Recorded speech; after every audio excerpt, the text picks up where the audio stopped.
I love being mixed. I love confusing the hell out of people, and I'm just saying, if I get another, like if I had $1 for every time somebody asked me, what are you? I would be rich. I'd be filthy rich. But it has its weird moments too, because, you know, to black people I'm white, and to white people I'm black, even though I'm biracial. Or sometimes I'm just light-skinned. And honestly, this is really hard for some people to comprehend because I refuse to pick a side. I'm black and white. I love all of me. It's like being lined up at the playground for a good old game of kickball back in elementary school, and the situation is you love both team captains, so you really don't want to play because you don't want to disappoint the other. But then all of a sudden, you know, it somehow works out that both teams already have an even set of players and you're just the outcast, so you get to sit on the sidelines and watch. But no matter what happens, no matter who wins, who loses, you still in some capacity take an L. And during this time period that we're in, it's really hard to determine where I fit in this conversation because I'm mixed. A light-skinned mixed guy at that. And because of that, I've been able to benefit from white privilege in some capacity. I'm now realizing that. I have experienced a degree of discrimination, but there are some things that my darker-skinned brothers and sisters that they go through and experience that I simply haven't. I am legitimately in the middle. I mean, recently I went through a white privilege identification exercise where, you know, you have to never have I ever, you know, been to the top of the arch, put a finger down. That kind of exercise. The thing is, I had literally 2 fingers down. I had literally 3 still standing. All the white people, of course, had all of them. Black people mostly had none. I mean, I was literally in the middle. So what exactly is it like being in the middle? Well, let's take it back. Take it way back. Take it way, way back to the first mix. Man, in my household. I was born and raised in rural Missouri. Like small town Missouri. Like I'm talking the school, like grades, kindergarten through 6th grade was all one tiny little room. Not a room, but it was a building. Not like a whole building, but it was just a small building. The town's population was less than 200 people. I was the closest thing to black that a lot of people experienced in their daily life. Seriously, like a vanilla mocha latte is the closest thing that these people experience. I brought Starbucks to the middle of nowhere. The very beginning stages of my life were shaped by a very important detail, and that was that I was surrounded by white people. The family that I saw was white. My friends were white, my classmates were white, it was just all white people. The black half of me, for lack of a better way of putting it, was lacking development because of the fact that my father walked out when I was very young. I legitimately have one memory of him, and that's whenever he was handing me like one of those mini boxes of Apple Jacks in the kitchen, and I literally just have a split second of him reaching it towards me. That was it. That's literally the only memory I have of my biological father. So whenever he walked out of my life, so did my opportunity to connect with half of my identity. Half of me, my culture, everything about half of me I could not identify with because he had walked out. So I moved to North St. Louis County. I was one of those NoCo kids whenever I was age 6. Whenever I was 6 years old, went to 1st grade up in NoCo. So yeah, it was a lot of fun. That was my first experience really being around a diverse background of people, because you have black people, Hispanic people, Asian people, people of all types of different backgrounds, all in this area. It was a fairly diverse place. It was not just white people. But when I was introduced to this environment, I didn't really think anything of it because I just saw people as people. I just wanted to be everybody's friend. I mean, you know, as a kid typically does. My first friends when I moved to the school district, you know, they were of all backgrounds.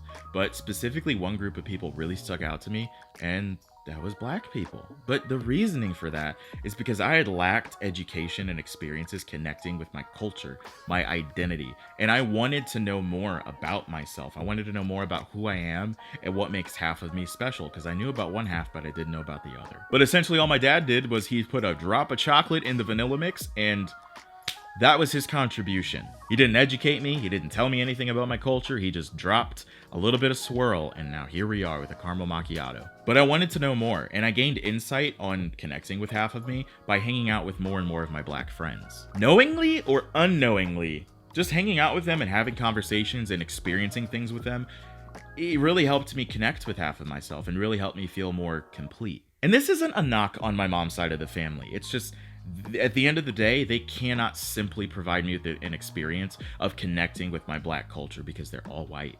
None of them can help me do that. They're white people that don't know what it's like to be black in America. I had to look to outside resources to help complete the picture, which in this case was friends, and their families to really help me connect with half of myself. One thing I do want to point out is one of the biggest frustration points whenever I was growing up is being basically backed in a corner and put in a situation where I had to choose a side. A prime example were like those medical surveys or like testing in elementary school where you had to actually put that crap like it mattered. So it was really frustrating because like I said, love all of me. And I respect the fact that I am biracial. I am two cultures. I am white and black. I love that. To simply boil down my identity to one side felt disrespectful to the other. It felt wrong. I'm not just white. I'm not just black. I'm both.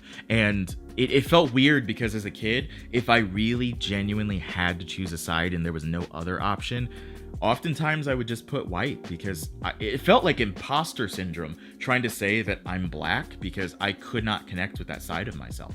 I didn't know what that was like. I connected so much more with my white self because I was raised in a white household, around white people, surrounded by them during my upbringing, that it felt wrong to say that I'm black because I could not properly identify with it. So like I said, it felt like imposter syndrome. Nowadays, we're in a much better situation because now I can actually choose the other section. And even if it says pick one, I still pick both anyways because I'm mixed and you're gonna accept that whether you like it or not. I'm black and white. Take it or leave it. I don't care. So the relevance of telling you that story is that my role in this Black Lives Matter conversation is a very unique one. As I said before, I know I don't have the same experience as my darker skinned brothers and sisters in this world. I know that I don't. And I've heard countless phrases that really annoy me, like, oh, you don't act black, or you sound white, or you like Pokemon. That's a white person thing. No, not knowing that just the night before I had handed my buddy an L, who is black, I handed him an L at Pokemon Silver. So, I'm dark enough to be obviously not full white, but I'm also light enough for some white people to feel comfortable revealing their racist thoughts to me. And they reveal these things because in their mind, I don't count as a black person. So let me tell you about this guy. We'll just call him Robert.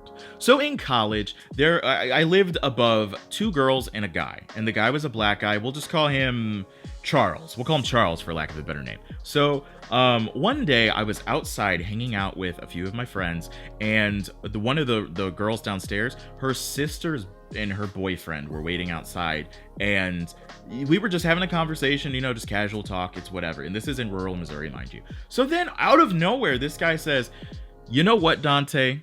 I like you. You're a cool guy." So I'm like, I mean, thanks. I appreciate that. I'm glad that you accept me as a person because I'm Dante, whether you like it or not. But he followed up with, yeah, I mean, there's a certain type of black person I don't like. And it's kind of like Charles in there, loud, obnoxious, but you're cool and relaxed. And I like that. What the fuck? Yeah, thanks for the racist remarks, man. I'm glad that I'm light-skinned enough that you feel like you can reveal your racist white tendencies and bring them out of the closet a little bit. But there are other situations where this awkward gray area of mixed privilege kind of kicks in too. So in high school, I was driving to the gas station that was at the edge of our neighborhood, and I like to get soft drinks from there, and it was like midnight at this point, so I just wanted to go get one. And nearby, I didn't know that an officer had been shot. I actually heard the shots whenever I was going to my car, but I just thought it was like fireworks because it was like around summertime, so I'm like, oh, people are just shooting off fireworks.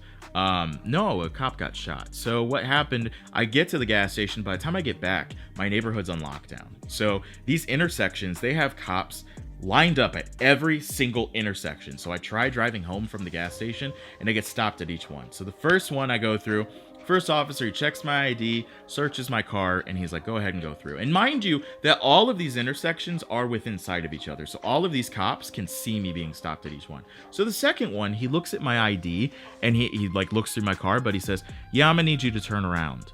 And I'm like, why? Why do I need to turn around? Because I literally live here.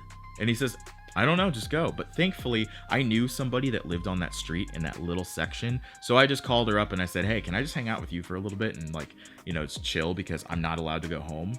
They're not letting me go, even though I live in this neighborhood. We just kind of hang out for like an hour, then I try going home again. So at this point, it's like 1:30-ish. And then I reached that same cop. I explained to him, listen, I live in this neighborhood. The street is right over there.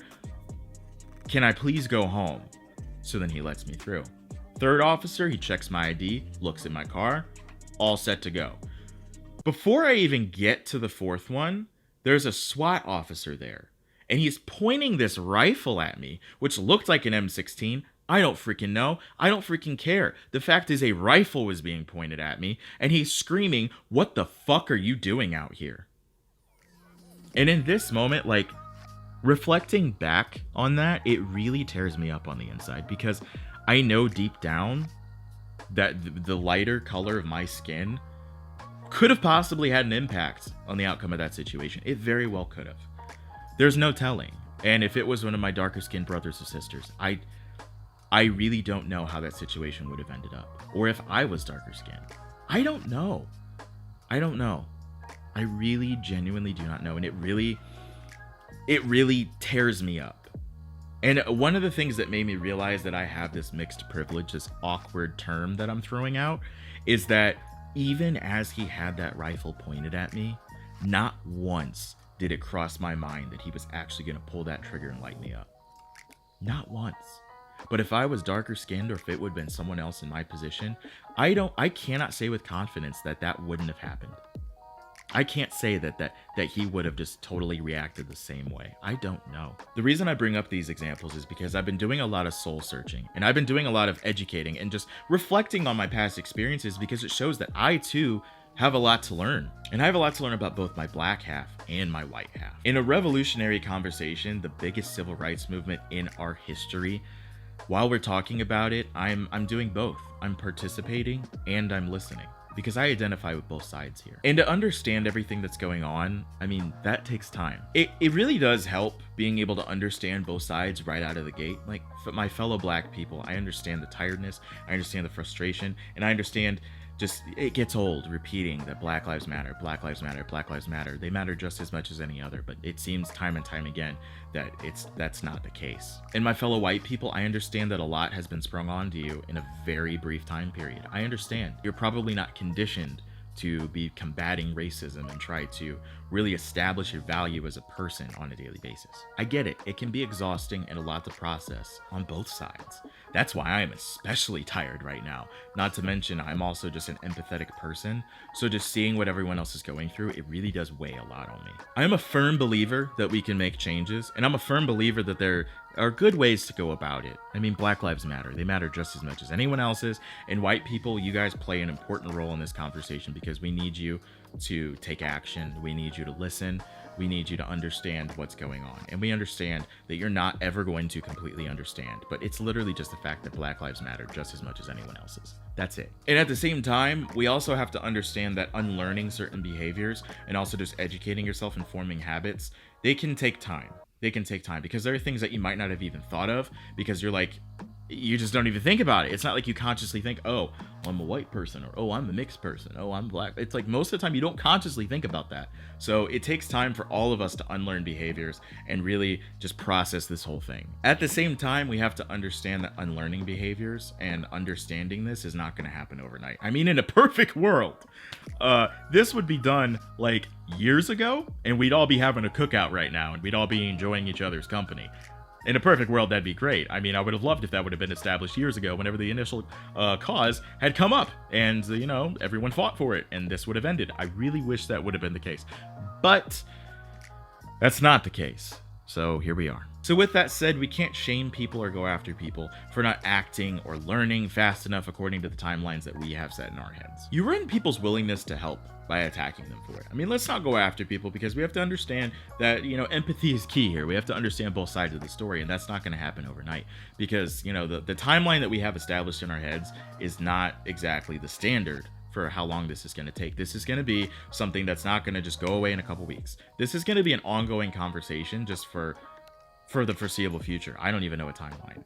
I know that this is not going to be something that's fixed overnight, in the next month, in the next year. This is going to be something that's going to take time to morph and really change things. And support has many ways of being shown. Like, some people are donating, some people are having conversations about it, like listening and learning. Some people are using the resources available to them. Some people are using the platforms that they have to speak. Some people are just getting out in the streets and protesting.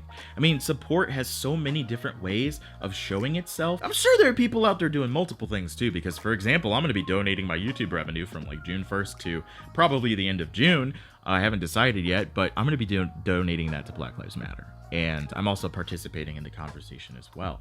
And I'm going to be supporting black businesses right now, which more to come on that, because that's an idea that's still in the works. I don't want to spoil too much, but I'm really excited about it. But if you think people should do more, have a conversation with them. If you feel like people are doing enough or more than enough, let them know. Like, tell them, have a conversation, communicate with each other. We have to be open-minded about this, and we have to understand that, discussion and having an open conversation, and that there are no stupid questions, that's going to be the key here. That's going to be the key to understanding how we can get past this. Popping off is not going to help the issue. It's literally just going to add another layer of things to everything that's going on right now. Let's not stray too far from the cause, which is establishing that Black Lives Matter just as much as anyone else's. And why don't we focus on the issues with the police that are, out in the streets messing with protesters and killing innocent black people? Why don't we focus on that kind of police rather than policing people on how they can contribute? That's just my 2 cents. Let's not put our focus on policing people that are trying to help. If they're doing enough, like I said, talk to them. If you feel that they're not, talk to them. That's it. We have to have an open dialogue here. So let's not do that. Let's not stray too far from the goal, and let's stay focused on establishing that Black Lives Matter just as much as anyone else. Thanks for watching. Miss me with that all lives matter bullshit.